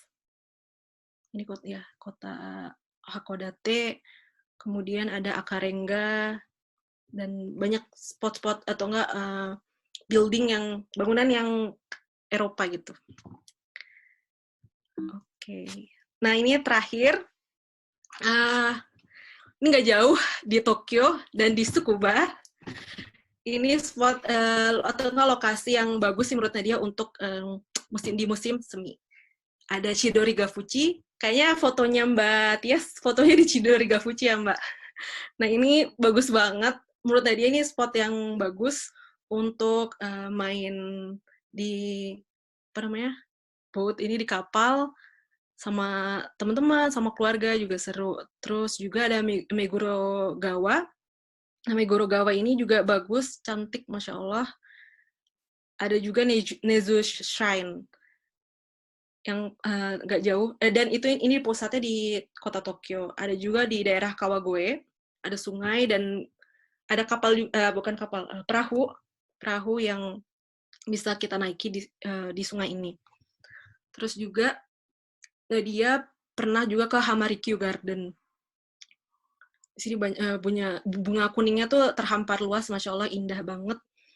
Dan mungkin teman-teman yang suka bunga bisa ke sini, karena tamannya luas juga, jadi bisa bawa keluarga juga. Nah, habis itu yang terakhir adalah Sorimachi no Mori Park, yang ada di Tsukuba. Menurut Nadia ini salah satu spot yang indah banget, Masya Allah, dimana mungkin nggak banyak orang yang tahu juga, jadi nggak rame gitu ya. Dan Masya Allah, spot-spot sakura di Tsukuba ini bagus banget dan direkomendasikan gitu. Malah justru Nadia lebih senang di Tsukuba sih kalau untuk Hanami ya, jadi karena nggak usah banyak orang, jadi tempatnya sepi dan nggak usah perlu jauh-jauh nggak usah pergi-pergi jauh gitu. Itu tadi tempat-tempatnya, mungkin nggak semuanya, mungkin mbak-mbak yang lain juga bisa menambahkan. Nah, kenapa sih kita traveling gitu? Traveling itu bisa juga menjadi salah satu cara kita mengenal ciptaan Allah. Jadi tadabbur alam ya. Nggak bisa dipungkiri kalau traveling itu sudah menjadi salah satu kebutuhan kita, dan karena kita pasti butuh refreshing gitu, dan misal aktivitas sehari-hari yang buat kita refreshing itu perlu refreshing agar pikiran kembali fresh dan semangat. Nah, misalnya kayak tadi kita pergi ke beberapa kota, kemudian kita ke pegunungan, pantai, atau menjelajah hutan menjadi pilihan yang sekarang sudah mudah diakses gitu, digapai. Apalagi di Jepang, menurut Nadia untuk jalan-jalan tuh mudah banget, apalagi transportasi juga dimudahkan di Jepang. Kemudian, namun banyak mungkin mungkin Nadia juga yang lupa saat traveling hanya digunakan untuk bersenang-senang saja, tanpa memahami dan mempelajari ciptaan Allah Subhanahu wa Ta'ala. Di sini Nadia kutip dari surat Al-Ghasyiyah, Allah berfirman, maka apakah mereka tidak memperhatikan unta bagaimana ia diciptakan, dan langit bagaimana ia ditinggikan, dan gunung-gunung bagaimana ia ditegakkan, dan bumi bagaimana ia dihamparkan. Maka berilah peringatan, karena sesungguhnya engkau Muhammad hanyalah orang yang memberi peringatan. Nah, dari beberapa ayat ini dapat diartikan bahwa sebagai manusia, makhluk yang Allah ciptakan, Allah tuh sudah memberi kita akal. Jadi dengan akal itu kita juga bisa merenung ya, dengan kenikmatan yang Allah telah beri gitu. Kayak misalnya contohnya kita pergi ke gunung, maka renungilah bagaimana bisa pohon-pohon tumbuh lebat, kemudian bagaimana hewan di dalam hutan mencari makanan tanpa khawatir, bagaimana air di hulu sungai bisa sampai ke hilir laut, bagaimana Allah menciptakan keindahan di setiap musimnya. Bagaimana Allah juga menciptakan manusia yang beragam gitu ya, kita juga bisa belajar dari kulturnya gitu. Tentu saja semua ini terjadi karena kehendak Allah semata. Orang-orang beriman yang berpikir tentu akan memahami bahwa semua yang terjadi dalam ini diciptakan oleh Allah, itu tidak sia-sia gitu. Setiap kita punya perannya masing-masing. Kayak tumbuhan di hutan tadi juga yang tumbuh lebat menjadi sarana penyedia makanan untuk hewan. Begitu pula air sungai yang mengalir memberi minuman hewan-hewan di kala matahari terik gitu ya. Semua ini berkesinambungan gitu. Kemudian maka dari itu traveling seharusnya semakin menyadarkan kita akan tanda-tanda kebesaran Allah Subhanahu wa Ta'ala. Selayaknya bagi manusia beriman, tadabbur alam menjadi sarana peningkatan iman, membuat kita semakin cinta akan kebesaran Allah Subhanahu wa Ta'ala. Nah, terakhir lanjut belum. Ini ya. Nah, di sini juga Allah berfirman di surat Ali Imran ayat 190 sampai 191, orang-orang yang mengingat Allah sambil berdiri atau duduk atau dalam keadaan berbaring dan mereka memikirkan tentang penciptaan langit dan bumi, seraya berkata, ya Tuhan kami, tidaklah Engkau menciptakan ini dengan sia-sia. Maha suci Engkau, maka peliharalah kami dari siksa api neraka. Jadi jangan sampai traveling ini menjadi hal-hal yang sia-sia, hanya untuk bersenang-senang saja. Tentu seorang muslim boleh memiliki hobi traveling, tapi jangan lupa untuk mensyukuri ciptaan Allah dan jangan lupa untuk berkontemplasi gitu. Mengambil hikmahnya dari setiap perjalanan. Sekian dari Nadia, terima kasih. Lebih kurangnya mohon maaf. Wassalamualaikum warahmatullahi wabarakatuh. Waalaikumsalam warahmatullahi wabarakatuh. Terima Panjangan kasih karena dia ada terpesona. Terpesona banget. Keren sekali. Itu selama 7 tahun ya karena dia ya. Di sini jadi sambil menikmatin alam. Aku sih setuju sih dengan kutipan yang tadi karena dia bilang tadi, karena refreshing itu adalah bagaimana kita mentadabbur alam seperti itu kan ya, menikmati alam, bersyukur. Subhanallah, Allah menciptakan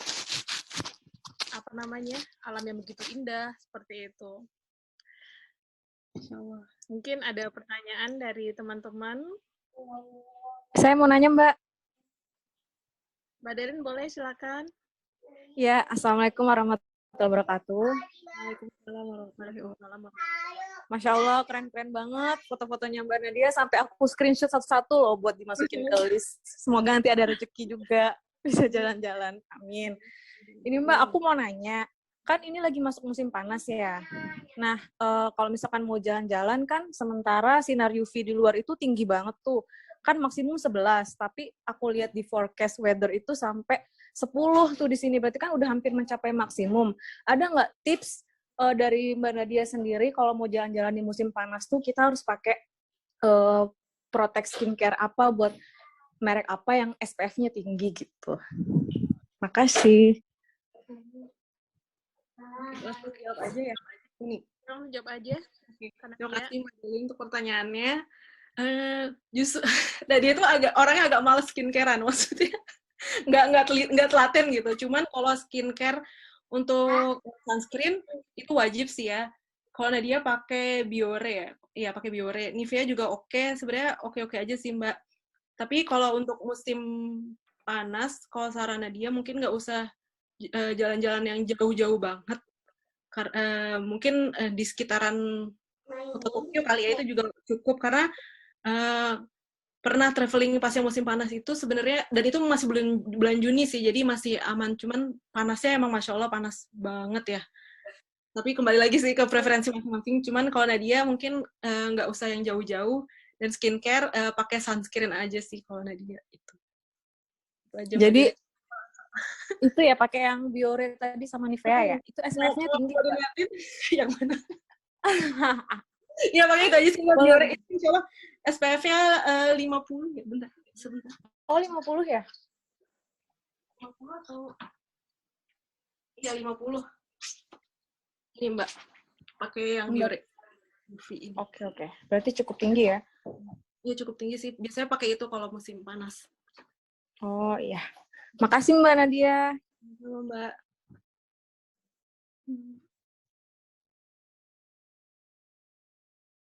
Uni kayaknya di silent. Di mute maksudnya. Oke, terima kasih Mbak Delin pertanyaannya. Ini screen-nya mungkin bisa di-skip dulu ya, ini ya? Karena dia. Stop screen ya? Stop share ya? Uni. Yes. Oke. Banyak banget. Aku sampai, aduh, gitu ya. Emang sih kalau kita traveling, emang banyak sih yang harus dipersiapkan ya, seperti itu. Aku kalau flashback sih mungkin pada waktu aku masih single, waktu pertama kali ke Jepang juga cukup ini sih gitu, walaupun cuma 1 tahun di Osaka, tapi ya apa namanya yang namanya Nara, Kobe, Kyoto itu benar-benar destinasi yang harus wajib ya dikunjungin kan ya, seperti itu, karena bagus banget, cakep deh, alamnya juga cantik banget. Mungkin ada pertanyaan dari teman-teman yang lain? Masalah apa namanya traveling atau yang mau sharing juga boleh, silakan. Ada ini sih Mbak mungkin nanti yang mau buklet Fahima. Jadi Fahima punya buklet halal travel ya. Nih Nadia share ya sebentar Uni sebentar. Oke. Mungkin ini juga nanti Nadia share juga bisa di grup lain. Karena kalau traveling sekarang, kalau untuk cari-cari resto-resto halal sih udah tidak sesusah dulu ya. Benar-benar. Nah ini insya Allah sudah banyak. Ini ada banyak tempat lokasi dan makanan-makanannya. Ada semua, ini kayaknya semua prefecture kayaknya. Oke. Jadi mungkin nanti bisa Nadia share juga. Mungkin bisa di-share di grup juga, karena dia. Ya, insya Allah. Nanti ya. Itu insya Allah bermanfaat sih buat yang mau jalan-jalan. Oke, terima kasih. Ada pertanyaan lagi? Atau ada yang mau ke sana terus bagaimana tuh caranya, misalnya untuk transportasi apa segala macam seperti itu. Karena aku juga kemarin sih pas musim dingin kemarin ya, itu juga perjalanan aku juga traveling sama anak-anak, cuma suami sih nggak ikut sih. kita kemana ya? Aku lupa deh. Aku lupa. Cuma sempat main ski juga bareng anak-anak seperti itu. Cuma ya, kalau dia udah aku nggak main ski sih, cuma karena anak-anak ya. Kemana ya kita ya kemarin ya? Itu Layu Jawa, itu juga bagus. Ya Karizawa. Oh iya, Karizawa. Jadi anak-anak kan, aduh Bu, pingin main salju gitu kan ya. Ya udah, cukup sih 5 hari sih bareng anak-anak. Lama juga ya Uni.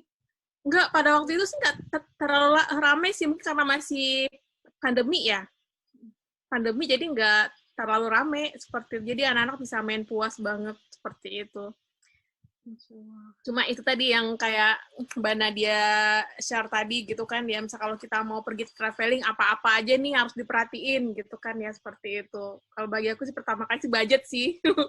Budget tuh harus prioritas pertama gitu kan ya. Budgetnya berapa dulu gitu, nanti baru di pecah-pecah gitu kan ya, seperti itu. Mau kemana segala macam, nginep di mana. Ada karena dia kayaknya di mute deh suaranya, nggak kedengaran. Emang suara kadang nggak kedengeran ya. Ada yang mau bertanya lagi dari teman-teman? Silakan. Kalau aku sih pinginnya ini sih ke Shirakawa-go sih, karena dia, aduh pingin banget, belum pernah seperti itu. Karena kan suami aku orangnya nggak bisa dingin, itu dia. Nah, gitu. Tapi anak-anak suka dingin, gitu kan. Seperti itu. Jadi, pingin banget ke Shirakawa-go. Terus yang paling jauh sih aku pinginnya ke Hakodate. Kayak gitu. Hakodate bagus banget. Iya, itu mungkin pas musim dingin ya, lebih ada festivalnya juga ya, Winter Festival. Iya. Tapi mungkin bisa jadi ini juga sih tips waktu Nadia dapat cerita dari teman-teman yang ke Hakodate pas musim dingin. Mungkin juga ada yang udah pernah.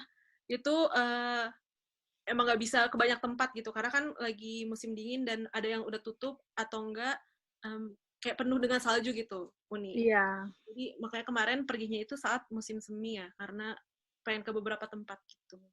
Oh gitu. Mungkin yang bagusnya di itu kapan gitu ya? Kalau saran dia spring karena sebenarnya dari Obihiro ke atasnya lagi itu ada banyak taman bunga yang benar-benar ratusan hektar gitu, Uni. Dan gitu. itu indah banget, Masya Allah. Masya Allah, itu indah banget. Kayak di Eropa, kayak ada lavender, ada tulips, ada macam-macam. Oh gitu. Itu indah banget. Pingin banget ke Hakodate. Seperti itu. Amin. Mudah-mudahan dimudahin ya. Ada pertanyaan lagi dari teman-teman semua. Aduh, pingin ke sana nih. Nadia, apa-apa aja gitu. Misalnya transportasinya gimana. Itu Kak Nadia berangkatnya naik Densha semua atau saya Shinkansen apa-apa segala macam atau ada bis atau bagaimana? Nah, itu pengalaman bis belum pernah, Uni. Jadi emang kebanyakan kereta atau enggak Shinkansen ya. Tapi Shinkansennya juga yang seasonal gitu. Enggak yang terus yang bis juga sebenarnya ada juga, cuman dia nggak masukin. Nah, itu banyak kok bis-bis yang murah gitu. Ini rencananya mungkin sebelum BFG nyobain itu bus yang night bus ya. Kemana? Kemana Pak? Kayaknya sih ke Hiroshima sih. Hiroshima, Nagasaki ya, aduh. Karena Nadia belum pernah sih yang ke bawah. Paling maksimal ke Kyoto, Kobe ya, itu kalau ke bawah. Tapi seru sih kayaknya kalau naik bis sih seru sih. Yeah. Karena aku tuh pernah dari Tsukuba dari Kyoto ke Osaka tuh naik bis. Oh, Masya Allah. 8 jam ya, Uni? Iya. Bis malam kayak gitu. Seru-seru. Dan ini harus juga nyaman nih Nagoya ke Tokyo naik bis juga seperti itu. Perginya sih naik Shinkansen ya, waktu itu solo travel sih, sendirian kayak gitu kan. Perginya sih naik Shinkansen, pas pulangnya naik bis, seperti itu nyobain gitu kan. Jadi naik bis seru juga sebenarnya. Nah, dia pengalamannya sih mungkin di Indo ya, di Indo juga pernah naik bus gitu, dan enak ya Uni, maksudnya gak giri-giri gitu. Gak giri-giri, benar-benar. Kalau apa sih namanya, aku sih lebih suka ke backpacker ya sebenarnya. Iya, benar. Iya, backpacker sih lebih enak sih sebenarnya kalau misal kalau dengan rombongan yang agak lebih banyak sih aku karena kan aku suka orangnya agak lebih agak bebas sedikit gitu, jadi nggak terlalu maintain waktu dengan orang lain seperti itu kan. Nggak ribet. Nggak ribet juga. Nggak ribet. Kira kan setiap orang ininya beda ya, pace-nya beda. Iya, iya benar seperti itu. Karena aku juga pernah sih bawa jadi tour leader kan ya. Jadi tour leader ada sempat 4 kali sih bawa rombongan dari Indonesia ke Jepang seperti itu. Emang susah sih, itu pengalaman yang benar-benar ini banget gitu kan ya. Jadi kita harus maintenance waktunya itu harus benar-benar ini ya, sesuai dengan itinerary-nya seperti itu. Ternyata aku belajar dari sana, mau nggak mau aku harus bisa seperti itu kan ya. Bangun pagi jam sekian, seperti itu. Terus briefing juga jam sekian. Tapi seru sih. Ini belajar ini ya apa kepribadian orang lain, maksudnya jadi kita jadi lihat kondisi orang lain, maksudnya yang beragam juga, toleransi waktu dan sebagainya gitu ya. Iya benar. Apalagi kalau apa namanya kalau udah mau makan gitu kan ya, ini halal nggak sih gitu kan, atau apa namanya atau friendly gitu kan, seperti itu. Jadi kita harus benar-benar tahu juga gitu kan. Jadi sebelum kita nentuin resto apa segala macam, kita harus googling juga kan, searching seperti itu, tanya sama teman-teman. Seru sih sebenarnya kalau traveling. Mudah-mudahan pandemi cepat selesai ya. Allah, amin. Iya. Juga penting kalau mau jalan-jalan, penting teman yang kita ajak jalan gitu. Jadi yang sefrekuensi itu lebih meminimalisir hal yang tidak terjadi gitu. Benar. Karena ada yang karena beda-beda ya pasti intinya. Iya. Ada yang misalnya makannya kibishi gitu, harus yang halal, atau enggak harus yang daging aja, nggak suka ikan, bisa juga ada yang kayak gitu. Ada sih. Kalau dia pengalaman sih ini si Uni apa? Kalau Nadia tuh bisa makan apa aja, maksudnya makanan kombini kayak onigiri itu udah cukup buat Nadia gitu. Tapi teman Nadia tuh ada yang harus di tempat yang proper gitu untuk makan. Iya. Jadi itu kayak oke, jadi kita mesti belajar juga gitu, macam-macam orang-orang. Benar. Mungkin ada dari teman-teman yang lain yang mau di-share mungkin? Atau yang mau berbagi pengalaman juga. Atau ada yang mau ditanyain?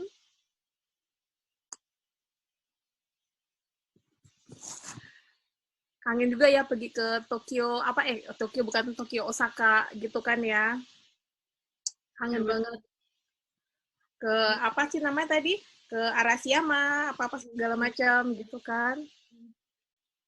Ya asik banget itu buat jalan, buat duduk di pinggir sungainya juga enak banget. Aku kalau biasanya sih kalau masih di sekitaran Tsukuba sih seringnya ke Gunung Tsukuba sih. Oh iya, Minimal kalau suami aku ada di rumah, minimal sampai puncaknya aja deh. Naik mobil gitu kan. Duduk di sana, liatin sunset. Biasa kan aku pulang kerja jam 5 gitu kan ya. Terus anak-anak kan pulang sekolah jam 6, seperti itu. Jadi kita jalan-jalan yuk, seperti itu kan. Pasti ya tujuannya Gunung Tsukuba, atau ada lagi dekat Gunung Tsukuba itu ada lagi sih penurunan ke bawah gitu kan. Itu desanya bagus banget. Aku lihat rumah sih cuma ada hitungan jari sih, nggak nyampe 10 rumah gitu kan ya. Itu padi, apa segala macam. Terus pohon-pohonan dan rumah-rumahnya itu benar-benar enggak rumah-rumah minimalis kayak di sekitar kita gitu kan, benar-benar rumah tradisional Jepang seperti itu. Itu juga cukup bagus sih kalau di sekeliling Tsukuba seperti itu ya. Ya alhamdulillah. Maksudnya banyak tanaman juga, pohon-pohon. Benar. Yang bikin betah di Tsukuba sih itu sih, kalau Nadia damai. Benar. Aku pun duduk di rumah bisa nikmati sawah. Iya, itu benar-benar enak banget gitu, kalau ada sawah terus bisa duduk di pinggiran situ, tuh posisi Uni tuh ngadep ke situ tuh enak banget tuh. Ini spot aku banget nih, suka banget gitu kan ya, paling enak banget. Sampai dia fotoin kemarin karena enak banget, nyaman. Bener, kalau di Jepang tuh mau kemana aja sih praktis ya, mulai dari transportasi mana-mana gitu kan ya. Alhamdulillah. Iya, alhamdulillah sih. Cukup memfasilitasi sih, terus juga udara juga bersih seperti itu. Benar, Uni. Ada pertanyaan lagi dari teman-teman? Ada yang mau bertanya, silakan. Atau kita mau foto dulu? Siapa yang mau fotoin? Mumpung masih ada teman-teman nih. Mbak Tias. Mbak Tias. Iya. Mau Oh foto? iya foto ya. Tapi saya pakai HP ini, jadi nggak bisa kelihatan Jadi semua lucu mukanya. nih. Pakai di sini. Mbak Nadia, maafkan Mbak Nadia, minta tolong. Oh iya, boleh. Hai. Makasih. Sama-sama. Mau foto? Ayo kita foto. Ayo kita aktifin dulu yuk semuanya.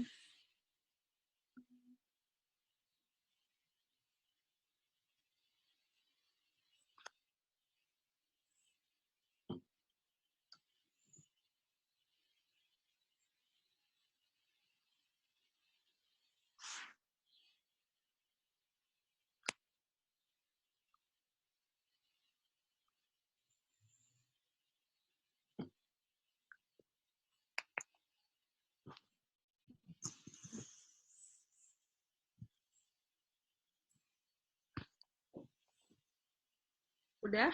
Atau Ya. mau ambil posisi? Gimana dia? Oke, 1, 2, 3. Lagi. 1, 2, 3. Oke. Terima kasih. Oke, terima kasih Mbak Nadia sama Mbak Fanya atas sharing untuk hari ini. Semoga bisa bermanfaat dan yang mau traveling mungkin bisa dibikin note ya, mana-mana mau traveling seperti itu. Oke, cara selanjutnya itu pembacaan doa oleh Mbak Nail. Silakan Mbak Nail. Oh ya, makasih Unirika. Oke, alhamdulillah udah selesai ya acara kita hari ini, luar biasa banget, makasih banget. Makanya buat tips berbenahnya ini sangat praktikal lah nanti kalau untuk dipraktekkan. Terus Nadia juga ya Allah, makasih banyak destinasi-destinasi wisata dan foto-fotonya ya Allah, memotivasi banget lah. Nanti kalau cuacanya udah oke, untuk mungkin saya atau yang lainnya juga bisa jalan-jalan. Oke, mari kita baca doa. Bismillahirrahmanirrahim. Subhanakallahumma wa bihamdika asyhadu an la ilaha illa anta astaghfiruka wa atubu ilaik.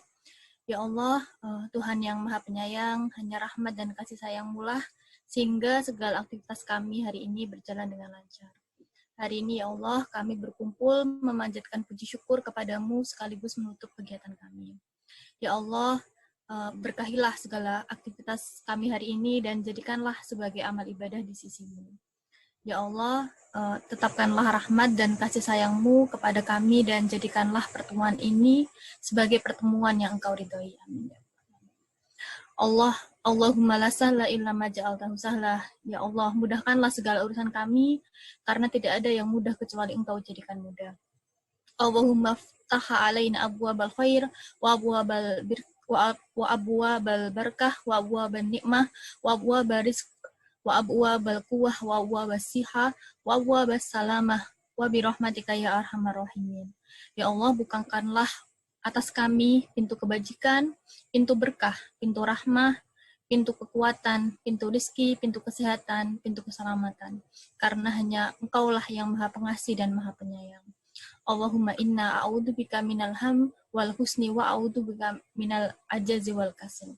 Ya Allah, kami berlindung kepadamu dari keraguan-raguan hati dan duka cita, dan kami berlindung kepadamu dari sifat lemah dan malas. Rabbana afrika alaina sabra wa thabbit aqdamana. Rabbana atina fid dunya hasanah wa fil akhirati hasanah wa qina adzabannar. Subhanaka rabbika rabbil izzati amma yasifun wa salamun alal mursalin walhamdulillahi rabbil alamin. Sekian Unirika. Terima kasih Mbak Nail atas pembacaan doanya. Oke, untuk hari ini kita tutup acara siput kita pada hari ini. Terima kasih buat Kak Fanya, Kak Nadia, dan semua siswa-siswa yang lain. Sebelum kita tutup acara ini, kita tutup dengan doa penutup majelis. Bismillahirrahmanirrahim. Subhanakallahumma wa bihamdika asyhadu an la ilaha illa anta astaghfiruka wa atubu ilaik. Oke, terima kasih semuanya yang telah hadir di acara Sipur kita pada hari ini. Mohon maaf atas semua kekurangan. Wabillahi taufiq wal hidayah. Assalamualaikum warahmatullahi wabarakatuh. Waalaikumsalam warahmatullahi wabarakatuh.